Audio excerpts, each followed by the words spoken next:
Olá, moçada! Tudo bem com vocês? Bom, vamos lá então para correção de alguns exercícios, né?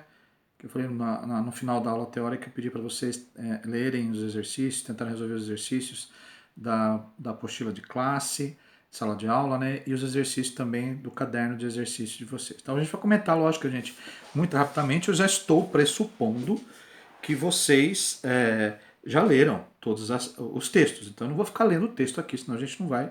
O vídeo vai durar 1 hora, tá ok? Então já estou pressupondo que vocês leram o texto, então, todos os textos. Bom, vamos fazer devagarzinho. Ó.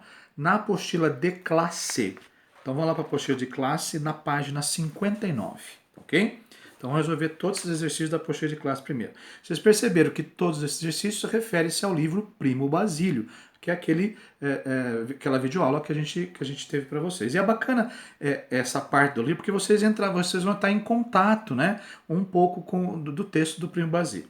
Esse primeiro texto que vocês leram, vocês perceberam que esse primeiro exercício aí, todos esses 5 exercícios são relativos a esse texto aqui do Primo Basílio. E se vocês perceberam, é o momento em que o Basílio vai visitar a Luísa. E essas visitas já estão sendo regulares. Lembram lá, né? Vocês lembram que o Jorge viajou a serviço, né?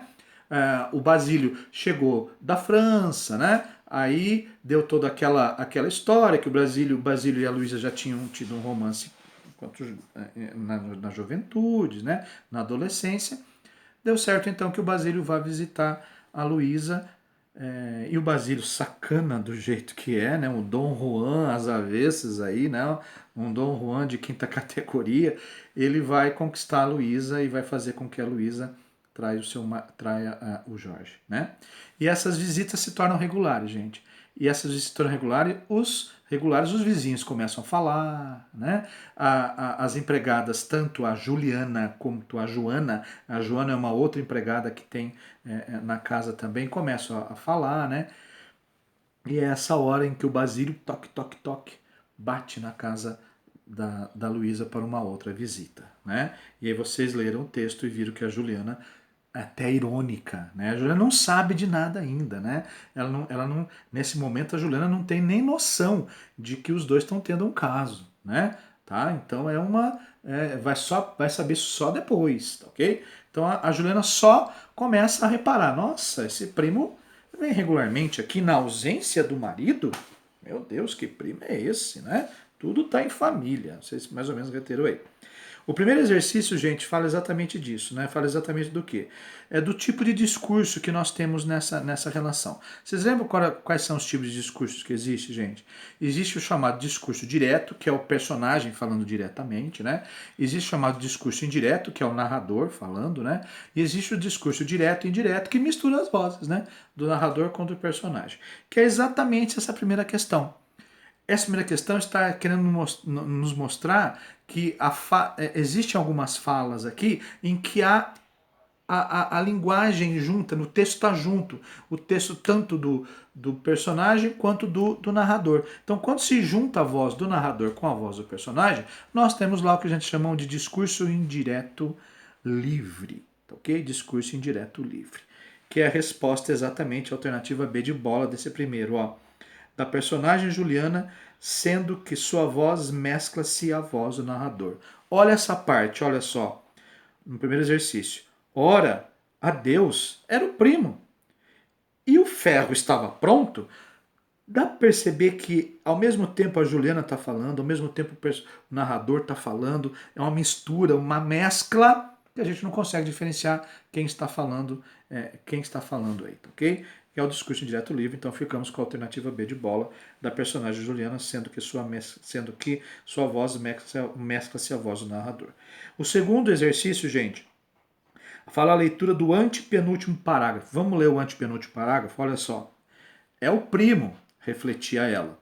Juliana refletia, né? E só vem então quando o marido se vai. Olha só, o Jorge, né? Boa. E fica-se toda no ar quando ele sai. E é roupa branca, e é mais roupa branca, mais e roupa novo, né? Ou seja, roupão novo. Olha o trabalho que ela tem por causa desse primo quando tá lá, né? A Luísa quer se embelezar, né? e nova tipóia para o passeio, e suspiros e olheiras, boa bêbada. Tudo fica na família. Olha a ironia que a Juliana tá falando aí da Luísa, né? Aí o segundo exercício pede assim: a leitura do antepenúltimo parágrafo permite concluir que as reflexões julianas são pautadas, olha a letra A, gente, pelo inconformismo que os encontros lhe representam mais afazeres. Né? Então é exatamente isso. Olha só o que ela fala: ó, esses encontros representam mais afazeres. É o primo, refletia ela. E só vem quando o marido se vai, boa, e fica-se toda no ar, e ele sai. É roupa branca, olha mais serviço. E mais roupa branca, ó, e mais roupa branca. E roupão novo, e tipóia para o passeio. Ou seja, ela tem que limpar, deixar tudo prontinho para Luísa receber o seu primo ou dar um passeio com o seu primo pelas ruas de Lisboa. Então ficamos com a alternativa A no segundo exercício. No terceiro exercício, olha só, gente. A leitura do trecho do Primo Basílio em seu conjunto permite concluir corretamente que essa obra, lembra que eu falei para vocês na aula do Primo Basílio, que essa obra é uma crítica, né, à sociedade burguesa, né, da época, exibindo seus costumes, lembram lá, né? Então, o Primo Basílio é uma crítica a essa sociedade portuguesa e principalmente ao casamento, a instituição casamento, né? Então, ficamos com a alternativa E, olha só. Faz um retrato crítico da sociedade portuguesa da época, exibindo os seus costumes. Ok, gente? Tá? O quarto exercício. Quando é avisada de que Basílio estava em sua casa, Luísa escandaliza-se com a forma de expressão de sua criada Juliana. A Luísa, a Juliana vai receber, né, o primo Basílio, e a Juliana vai falar para Luísa: olha, o seu primo está aí. Só que fala de maneira irônica. Olha só como é que ela fala. Ela fala assim, ó. Está aí o sujeito do costume, né? Olha aí, ó. Foi dizer Juliana. Luísa voltou-se corada, escandalizada da expressão. Olha só a ironia, né? Está aí o sujeito do costume, ó. Está aí, ó, batendo a porta de novo. Olha a ironia, né? Por isso que nós ficamos com a letra E da quarta, ó. Da ambiguidade que se pode entrever nas palavras da criada, referindo-se com ironia às frequentes visitas do Basílio à patroa. Ok? E o quinto exercício também fala do antepenúltimo parágrafo. Considerando o antepenúltimo parágrafo do texto. Ó, lembrando o antepenúltimo parágrafo, né? Quando a Juliana fala, é o primo. Ela pensando com ela, né? Refletia ela. E só vem então quando o marido se vai, boa, e fica-se toda no ar quando ela sai, é roupa branca e mais roupa branca e roupa novo, e tipóia para o passeio, suspiros e olheiras, boa bêbada. Tudo fica na família, né? Os olhos azuis luziam-lhe, já se não sentia tão lograda. Havia ali muito para ver e para escutar. E o ferro estava pronto, né? Então, olha só, aí que ela fala, tudo fica na família. Olha a ironia, ou seja, ela está quase que prevendo alguma coisa, tá? Querendo insinuar alguma coisa, tudo fica na família, né?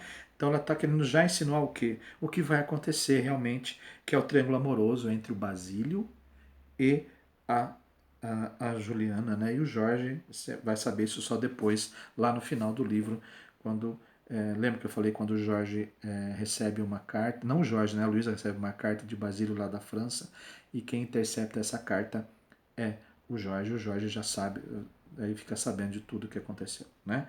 Então, letra C, o triângulo amoroso em que Basílio ocupa o lugar do amante, ok? Certo? Aí pede também para fazer, gente, as atividades da tarefa mínima e complementar. Da tarefa mínima, vamos lá, ó, da tarefa mínima, faça o exercício número 8. Vamos lá para o exercício número 8 para a gente entender. Ó, o exercício número 8 é um trecho da Dona Felicidade. Lembra da Dona Felicidade que eu falei para vocês, que sofria de gases? A descrição grotesca dela, né? Só que a Dona Felicidade gostava de um personagem do livro que eu comentei com vocês também, que é o Conselheiro Acácio, né? Ok? E é muito engraçada essa cena, porque a Dona Felicidade gorda, né, sofrendo de gases, né, ela é apaixonada, completamente apaixonada pelo Conselheiro Acácio. Né? Ela sonha em casar com o Conselheiro Acácio, quer casar com o Conselheiro Acácio, né? Quer ter uma vida amorosa com o Conselheiro Acácio. Ela é sonho. Dona Felicidade, olha só que ironia do nome também. Dona Felicidade que não é feliz coisa nenhuma. Não é certo? E sabe o que ela acha mais lindo no Conselheiro Acácio? Vocês vão dar risada. O que ela acha mais lindo no Conselheiro Acácio é sua calvície. Calvo, né? O cabelo calvo, né? Que coisa mais linda a calvície dele. É a calva mais maravilhosa que eu já vi em toda a minha vida. Olha que cena engraçada, né? Olha o grotesco aí, olha a sexualidade aflorada. E, gente, e a dona Felicidade é aquela beata, sabe aquela beata de igreja, né? Olha só a ironia de novo. Uma beata de igreja pensando em sexo, pensando em sexualização, né? Ou seja, a ironia do Essa de Queiroz é muito forte também aí, né? Tá? Ó, ela é religiosa, mas gosta da calvície, apaixonada pela calvície do conselheiro Acácio. Tá ok, gente? Esse trecho é bem bacana, eu estou pressupondo que vocês já leram, né? Para vocês entendam um pouco sobre a personagem Dona Felicidade e o conselheiro Acácio, tá? Então, essa oitava questão, gente, é exatamente isso. Ó. Nesse trecho aparecem traços do realismo e do naturalismo. Quais são eles? Olha a alternativa B. Temática da sexualidade, naturalismo, né? E a denúncia da hipocrisia religiosa. Dona Felicidade era beata, né? Denúncia da hipocrisia religiosa. E hipocrisia religiosa, a denúncia é relacionada ao realismo. Então, feito a questão número 8. O livro pede também para a gente fazer. Vamos lá, gente. Ó, eu não vou falar para vocês fazer a questão 11 e 12, porque a questão 11 e 12 não fala do Primo Basílio, tá? A questão 11 e 12 fala do livro A Cidade e as Serras, do Eça de Queiroz. E vocês não tiveram nenhuma aula do Eça de Queiroz sobre relacionada à Cidade e às Serras. Então eu não vou exigir de vocês agora. Numa próxima oportunidade, a gente vai fazer uma aula da Cidade e as Serras e daí a gente consegue fazer esses dois exercícios. Talvez esteja errado essa parte aqui da apostila, porque vocês não tiveram aula de Cidade e as Serras, tá ok? Aí, ó, tarefa complementar para fazer os exercícios 9 e 10. Vamos lá, exercícios 9 e 10, tarefa complementar, na página 101 do livro de exercícios. Olha só, FUVEST, hein? Olha o texto do Eça de Queiroz, ele falando sobre o realismo, né? O Eça de Queiroz falando sobre o que ele crê do realismo, olha só. Eu condenar a arte pela arte, o romantismo, ou seja, ele está condenando o romantismo. A arte sensual e idealista, olha, o romantismo é idealista, é ideal, né? E apresentar a ideia de uma restauração literária pela arte moral, pelo realismo. O realismo, a arte moral, isso que ele quer. Pela arte experimental e racional. Arte experimental e racional. Arte experimental lembra, o naturalismo ele quer que o escritor se transforme tipo em cientista, quer dizer, experimente, né? Faça a experimentação da sua literatura, que essa literatura possa ser uma literatura experimental. E racional. Racional, racionalidade. Deixa a emoção de lado, tem que ser o racional, né? Realismo. Tá ok, gente? Aí a pergunta da FUVEST, ó, em cima desse texto. Nesse texto, Eça de Queiroz explica os princípios estéticos que queria pôr em prática no romance O Primo Basílio, e em outras de suas obras opondo nitidamente os elementos que ele condena aos elementos que ele aprova. Em O Primo Basílio, qual a principal manifestação dessa condenação do romantismo e da arte sensual e idealista? Explica sucessivamente. Gente, no Primo Basílio, qual é a personagem mesmo que gosta de ler romances românticos e quer se vê nessas aventuras, né? A Luísa, tá? Então a resposta dessa alternativa é que a personagem, a Luísa, ela é contaminada por esses romances românticos e por essa contaminação, esse desejo de ser a personagem romântica, ela comete tudo o que ela cometeu, tá? A traição. Então essa seria a resposta. E a arte sensual idealista é exatamente isso, né? A crítica à sexualidade, né? Essa relação sexual e idealista, né? O idealismo. Não tem nada, não tem como o realismo idealizar nada, né? O realismo mostra a verdade nua e crua. É isso que é essa resposta, tá bom, gente? Então, a personagem Luísa representa aí a crítica ao romantismo por ela ter sido contaminada por esses romances românticos. Tá? E a letra B é, nesse mesmo romance, como se realiza o projeto de praticar uma arte experimental e racional, exatamente isso. Qual que é a tese do romance Primo Basílio, gente? A contextualização do que mesmo? Da instituição do casamento, a degradação da família. Afinal, o casamento entre a Luísa e o Jorge foi um casamento de amor, propriamente dito? Eles se amavam loucamente? Não. Até que tinha um amor, um aqui, um ali, mas na verdade o casamento serviu para que a sociedade autorizasse esse casamento, visse esse casamento. Então, eles se casaram mais por um aspecto social do que propriamente por um aspecto amoroso. Então, a crítica à instituição casamento, que o casamento, na época do realismo, diz o Eça de Queiroz, era um casamento puramente para se ver, né? Que a sociedade aprova esse casamento, tá ok, gente? Tá? 9 e 10. A 10ª questão, ó. A obra O Primo Basílio, escrita por Eça de Queiroz em 1878, é considerada uma das mais representativas do romance realista naturalista português. Indica a alternativa abaixo que não confirma o conteúdo desse romance. Gente, grifem esse exercício. É quase que um resumo, algumas características do romance O Primo Basílio. Então, grifem. Todas as alternativas que estão certas é um resumo para vocês. Tá? A única que está errada aí, ó, é a alternativa D. Olha só. Entre as diferentes personagens que se movem na narrativa, está o conselheiro Acácio. Até aí tudo bem. Mas olha só o errado. Ó. Homem de caráter marcado por sagacidade, espírito crítico, franqueza e ingenuidade. Não. O conselheiro Acácio era toda aquela... Era assim, ó. É o burguês em que se veste bem, fala de moral, mas na verdade ele não faz o que ele fala, né? Ou seja, é uma máscara, tá certo? O conselheiro Acácio é uma máscara, é um tipo de sociedade da época, era uma representação desse tipo de pessoa, tudo bem, gente? Tá? Então, alternativa D. O resto, a letra A, B, C e E, é um resumo para vocês aí, então anotem muito bem essa questão número 10, tá, gente? Aí pra gente, exercício 13. Tá? O exercício 13, gente, tem 2 textos aí. Estou pressupondo que vocês já leram, né? E esses 2 textos da página 102, exercício 13. Olha só o que fala aí. Vistas à luz dos princípios teóricos expostos no texto 1, qual o sentido das reações de Luísa diante de Jorge e de seu pedido de casamento? Acabamos de falar. Se vocês perceberem do texto 2, a Luísa fala assim, olha...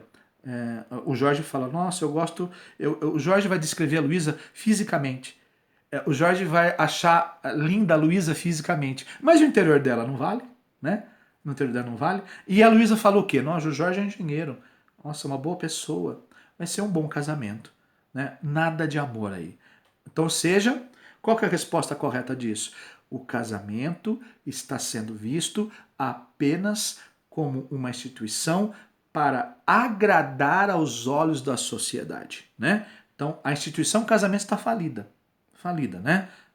Não existe amor, existe o que a sociedade pode pensar, tá certo? Então é mais ou menos essa resposta da 13 aí. Pra gente encerrar, gente, os exercícios 2 e 3 do rumo ao Enem. Vamos lá? Exercícios 2 e 3 do rumo ao Enem. Vamos ver aqui, ó. Fala sobre o crime do Padre Amaro, tá? Nós já estudamos o crime do Padre Amaro, só para a gente recordar, né? O crime do Padre Amaro, né? A relação do Amaro, que deixa a Amélia, né? Que engravida a Amélia, o padre engravidando uma mulher, e a Amélia morre, o filho morre, e aí os padres não estão nem aí, né? É uma crítica muito forte, né? Ao anticlericalismo, né? Ao celibato, tá certo? E se vocês leram, né? Essa relação aí, a gente pode ficar com a questão número 2, gente, alternativa C, olha só. Embora a Mera ache lindas as orações do livro, a obra deixa perturbada. E vocês perceberam que no crime do Padre Amaro sempre acontece isso mesmo, né? A Amélia perturba-se mais pelo que ele está fazendo do que o Amaro, tá certo? Então a Amélia vai pagar pelo crime, né? Ela vai morrer, o filho vai morrer. E o Amaro não vai pagar por esse crime, tá certo? O Amaro vai continuar a vida dele normalmente. Por isso que a Amélia, a Amélia tinha esse receio sempre, né? Ela fazia, mas se arrependia. Ela começou até ter visões da Nossa Senhora pisando na cabeça dela por causa do pecado que ela estava cometendo, né? Mais ou menos isso. E o 3, gente, a resposta da terceira é a letra A. Então a resposta da segunda é a letra C, e a resposta da terceira é a letra A, ó. Erguia-se cerrando os dentes com uma decisão brutal de a possuir. Olha só. Naturalismo. Aí, não é? Ó, o naturalismo de a possuir. Possuir o que quer? Desejo sexual. Ok, gente? Naturalismo, sexualidade. Ok, gente? Beleza, então? Então, bem em cima dos exercícios, mas volto a dizer, estou pressupondo já que vocês leram todos os textos. Ok? Então, um abraço, gente, para a próxima aula. Valeu, fui, até mais.